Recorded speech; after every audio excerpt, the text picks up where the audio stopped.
అందరికీ నమస్కారం. నేను మీ Kandavalli Solomon Raju, retired police circle inspector, Rajahmundry నుంచి మాట్లాడుతున్నాను. ఈరోజు ఈ వీడియో చేయడానికి గల కారణం, ఈ మధ్యకాలంలో మరి పరమత సహనం అనేది కోల్పోతూ ఏ చిన్న విషయం వచ్చినా సరే దాన్ని రిలీజియన్కి ముడిపెడుతూ దాన్ని మత సామరస్యం దెబ్బతినేలాగా మాట్లాడుతున్నారు. మరి రాజకీయ నాయకులు అలాగే మాట్లాడుతున్నారు, టీవీ డిబేట్లలో విశ్లేషకులు అలాగే మాట్లాడుతున్నారు, మరి ఈ యాంకర్స్ కూడా అలాగే మాట్లాడుతున్నారు. ఈ మధ్యకాలంలో యాక్చువల్గా నేను రాజ్ టీవీ అంటే, రాజ్ న్యూస్ అంటే నాకు అభిమానమే. కానీ మరి ఎందుకో రాజ్ న్యూస్లో ఒక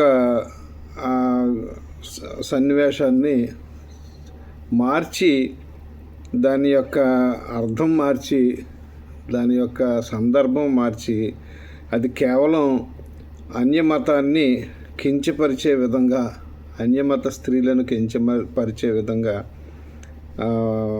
విమర్శించారు లేకపోతే కించపరిచారు అని ఒక ఇష్యూ లేవనెత్తారు. సరే, వారు కాక ఒక టీవీలో వచ్చిందంటే ఇంకా ఒక్కోటి వస్తాయి కదా. సేమ్ అదే జరుగుతుంది ఇప్పుడు. సరే, నేను ఎంతసేపు మాట్లాడింది మీరు దేని గురించో మీకు అర్థమై ఉంటుంది. చిలుకలూరుపేటలో తండ్రి సన్నిధి మినిస్ట్రీస్ అని ఒక క్రైస్తవ చర్చ్ ఉంది. దాన్ని ఆర్గనైజ్ చేసి దాని వ్యవస్థాపకులు పాస్టర్ షాలేం రాజు గారు. మరి ఈయన బీసీ క్రిస్టియన్, అంటే దళిత క్రైస్తవుడు కాదు, బీసీ క్రిస్టియన్. ఈయన చర్చికి వచ్చే వాళ్ళందరూ కూడా దళిత క్రైస్తవులు ఎవ్వరు రారు, అందరూ హైందవ మతాన్నించి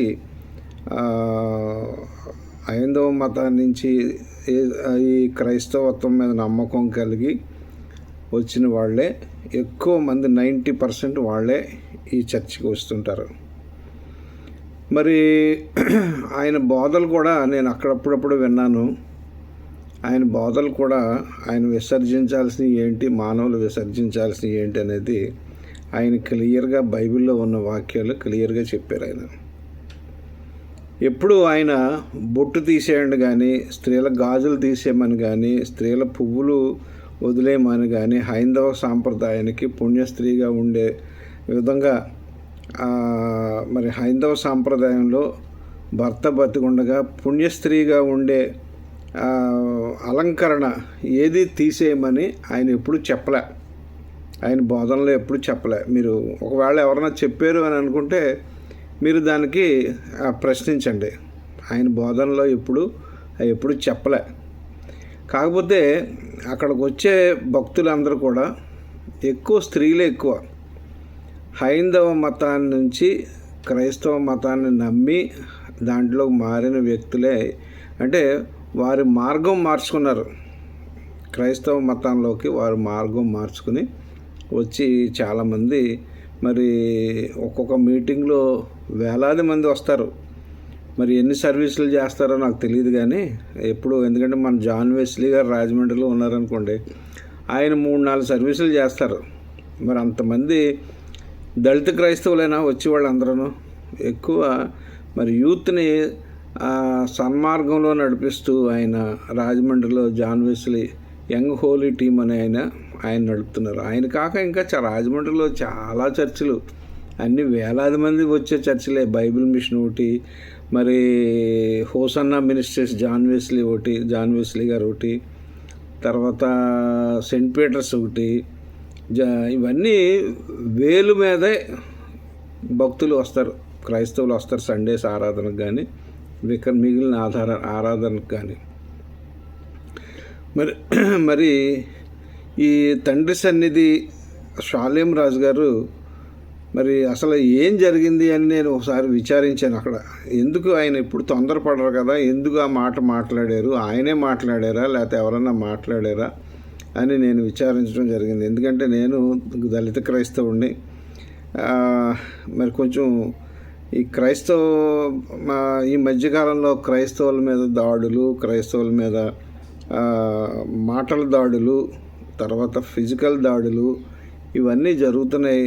తర్వాత ప్రభుత్వాలు కూడా మరి ఏదో క్రైస్తవులని కొద్దిగా మరి చిన్నచూపు చూస్తున్నారనే అనుకోవాలి. ఎందుకు కారణం ఏంటంటే మరి అన్ని పోస్టులు ప్రభుత్వంలో అన్ని పదవులు ఇచ్చారు. మరి క్రిస్టియన్ మైనారిటీ కార్పొరేషన్కి సంబంధించిన పదవులు ఏమీ ఇవ్వలేదు. తర్వాత అసెంబ్లీలో నామినేటెడ్ ఎమ్మెల్యే గారు ఒక ఆయన ఉంటారు, ఆంగ్లో ఇండియన్ క్రిస్టియన్కి వాళ్ళు ఆంగ్లో ఇండియన్ ఆయన క్రిస్టియన్కి రిప్రజెంటేటివ్గా అక్కడ ఉంటారు. ఎందుకంటే మీకు బాగా రావాలి అని అనుకుంటే గతంలో ఉమ్మడి ఆంధ్రప్రదేశ్లో కూడా పిలిప్ గారు అని ఒక ఆయన ఉండేవారు. అది కూడా మన తెలుగుదేశం వారే సెలెక్ట్ చేశారు. తర్వాత మనందరికీ తెలిసిన వ్యక్తి ఎవరంటే మరి ఓటుకు నోటు కేసులో ఎవరైతే తెలంగాణ గవర్నమెంట్ని మాట్లాడారో ఆయన కూడా నామినేటెడ్ ఎమ్మెల్యే ఆంగ్లో ఇండియన్ ఆయన. కాబట్టి మరి ఆంగ్లో ఇండియన్ రిప్రజెంటేషను ఇంతవరకు చూపించలేదు. కాబట్టి తర్వాత మున్సిపల్ కార్పొరేషన్స్లో, తర్వాత జిల్లా పరిషత్తు, మండల ప్రజా పరిషత్తు వీళ్ళలో నామినేటెడ్ పోస్టులు ఉంటాయి మైనారిటీస్కి. అందులో క్రిస్టియన్ మైనారిటీస్ కూడా కొంతమంది ఇస్తుంటారు. అయితే రాజకీయ నాయకుల్ని ఆకట్టుకోలేని క్రిస్టియన్స్ ఉన్నారు కాబట్టి బహుశా ఆ పదవులు మా క్రైస్తవులకి ఎవరికి రావట్లేదు అనుకుంటాను. సరే, అది పక్కన పెట్టండి, రాజకీయాలు మనకు అనవసరం. మనకు కావాల్సింది ఏంటంటే ఈ తండ్రి సన్నిధి మినిస్ట్రీస్ షాలేం రాజు గారి మీద ఎందుకు ఈ దాడులు, అంటే దాడులు అంటే ఫిజికల్ దాడులు కాదు సుమా, ట్రోలింగ్స్ ఎందుకు ఈ ట్రోలింగ్స్ చేస్తున్నారు? ఎందుకు డిబేట్లో ఆయన కించపరుస్తూ మాట్లాడుతున్నారు? ఎందుకు డిబేట్స్లో ఆయన హైందవ వ్యతిరేకిగా ఒక స్త్రీ జాతికి విలన్ లాగా ఆయన ఒక చూపిస్తూ మరి కొన్ని డిబేట్స్లో మరి నిజంగా లేడీ యాంకర్స్ మాట్లాడుతున్నారు. ఇక ఆ మాటలు విన్న వాళ్ళకి షాలేం రాజు గారు ఎదురుగా వస్తే ఆయన శుభ్రంగా ఏదైనా చేసేయాలనిపిస్తుంది అనమాట. అంత చక్కగా యాంకర్స్ మాట్లాడుతున్నారు ఆయన మీద. మరి ప్రభుత్వం చాలామంది మీద కేసులు పెడుతుంది. ఏంటంటే మత విద్వేషాలను రెచ్చగొడుతూ హేట్రేట్ స్పీచెస్ ఇస్తున్న వారిని గతంలో అయితే 153A IPC, ఇప్పుడైతే 196 అనుకుంటా, 196 Class 2 IPC అనుకుంటా, BNS అనుకుంటా. అది మరి ఆ సెక్షన్ పెట్టి చాలామందిని రిమాండ్ పంపించారు. ఎందుకు మొన్న కొమ్మినేని శ్రీనివాసరావు గారు ఉన్నారు KSR లైవ్ డిబేట్లో.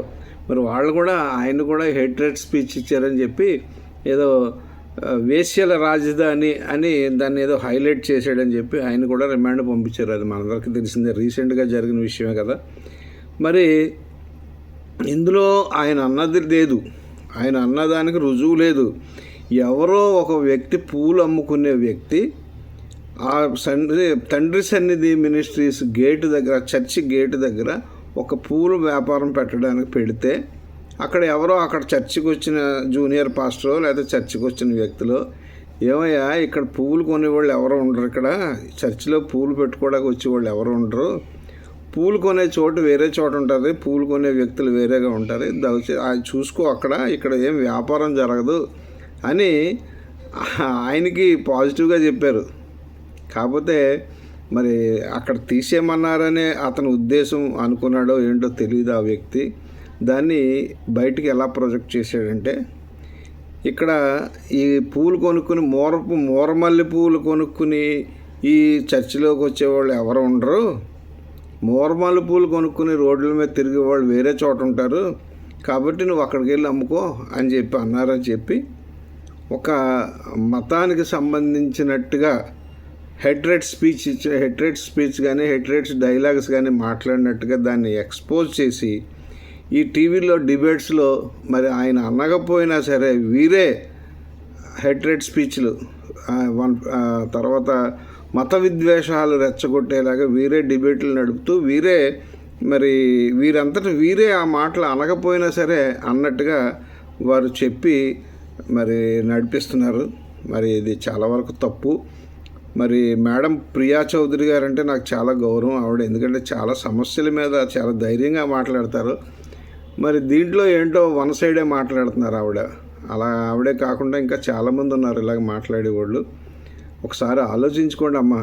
ముందు గతం ఏం జరిగిందో విచారించుకుని, నిజంగా జరిగితే ఆయన నిజంగా అలాంటి ఆ మాట ఆయన నోటితో అన్నుంటే దాన్ని ఎవరు సపోర్ట్ చేయరు. ఎందుకంటే ఒక మతానికి సంబంధించి ఒక పుణ్యస్త్రీలకి వేసుకునే అలంకరణది.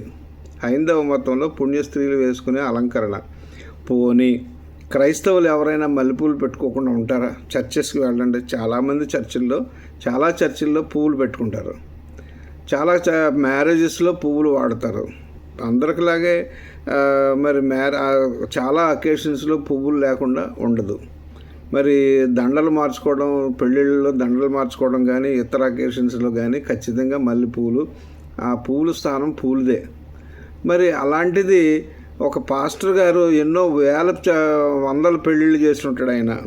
ఆ చర్చిలో ఎన్నో వందల పెళ్ళిళ్ళు జరిగి ఉంటాయి. అందులోనూ ఆయన హైందవ సాంప్రదాయం నుంచి వచ్చిన వ్యక్తి. ఆయన బీసీ దళిత క్రైస్తవుడు కాదు, పుట్టుదల క్రైస్తవుడు కాదు. ఆయన క్రైస్తవత్వం మీద నమ్మకం కలిగి ఆయన ఈ మార్గాన్ని ఎంచుకుని ఒక మంచి సేవకుడిగా, మంచి వక్తగా, మంచి పాటగా, ఆయన గాత్రం చాలా బాగుంటుంది. అయింది షాలేం రాజు గారి గాత్రం చాలా బాగుంటుంది. ఆయన ఎన్నో పాటలు ఆయనే రచించి, ఆయనే మ్యూజిక్ చేసి, ఆయనే ఇంచుమించుగా ఒకానొక స్టేజ్లో అయితే జేసుదాస్ గారు, గౌరవనీయులైన జేసుదాస్ గారు వాయిస్లా ఉంటుంది. మరి ఏసన్న గారి పాటలు అయితే చాలా బాగా పాడతారు ఆయన. మరి ఎంతోమంది రాజకీయ నాయకులు, చిలుకలూరుపేట చుట్టుపక్కల రాజకీయ నాయకులతో సత్సంబంధాలు ఉన్న వ్యక్తిని ఇలాగా అవమానపరచడం, అల్లరి చేయడం ఎంతవరకు సబబు? రాజ్ టీవీ వారికి నేను అడుగుతున్నా, రాజ్ న్యూస్ వారికి దయచేసి ఆలోచించండి. దీన్ని అనవసరంగా లేనిపోయిన మాటలు, మీరే తప్పులు చేస్తున్నారు, మీరే నేరం చేస్తున్నారు. మీరు అది ఆలోచించుకోవట్లేదు. మీరు చేసేది అక్కడ అన్నారో లేదో తెలియదు, కానీ మీరే హెట్రేట్ స్పీచ్లు ఇస్తున్నారు. 153A IPC ప్రకారం లేదా 196 Class 2 BNS ప్రకారం మీరే నేరం చేస్తున్నారు. ఎందుకంటే మత విద్వేషాలు రెచ్చగొట్టేలాగా మీరు మాట్లాడుతూ మీరు డిబేట్లు కండక్ట్ చేస్తున్నారు. కాబట్టి ఆలోచించుకోండి. లేదంటే మేము కూడా రిపోర్ట్ చేయగలం మీ మీద. మత విద్వేషాలు రెచ్చగొడుతున్నారు పలానా రాజ్ న్యూస్ వాళ్ళు అని చెప్పి మేము కూడా రాజమండ్రిలోనో ఇంకొక చోట కేసు రిజిస్టర్ చేయించవచ్చు. మరి అది కరెక్ట్ కాదు కదా. ఇలా కేసులు పెట్టుకుంటూ ఒకళ్ళ మీద ఒకళ్ళు ద్వేషాలు పెంచుకుంటూ వెళ్ళిపోవడం కాదు కదా. మనం అందరం మత సామరస్యంతో ఉండి అందరం కలిసి ఉండాలి. మనం అందరం తెలుగు జాతి వాళ్ళం, మన అందరం ఇండియన్స్. కాబట్టి దయచేసి రాజ్ న్యూస్ వారు ఒకసారి ఆలోచించి మీరు వీలైతే దీన్ని ఎంతటితో ఆపడం మంచిది. నిజంగా ఆయన తప్పు చేస్తే దానికి మేము కూడా సపోర్ట్ చేయము. మేము కూడా ఆయన తప్పు చేశాడు కాబట్టి శిక్ష పడాల్సిందే అని అంటాం మేము. కాబట్టి ఈ విషయంలో కొంచెం ఆలోచించి ముందుకు వెళ్తే మంచిదని మిమ్మల్ని అందరినీ కోరుకుంటూ వినయంగా మీరు కోరుకుంటూ ఈ సమస్యని ఇంతటితో ఆపాలని మరి రాజ్ న్యూస్ చైర్మన్ గారు ఎవరో నాకు తెలియదు, వారిని కూడా విన్నవించుకుంటున్నాను, వారిని కోరుకుంటున్నాం. Thank you.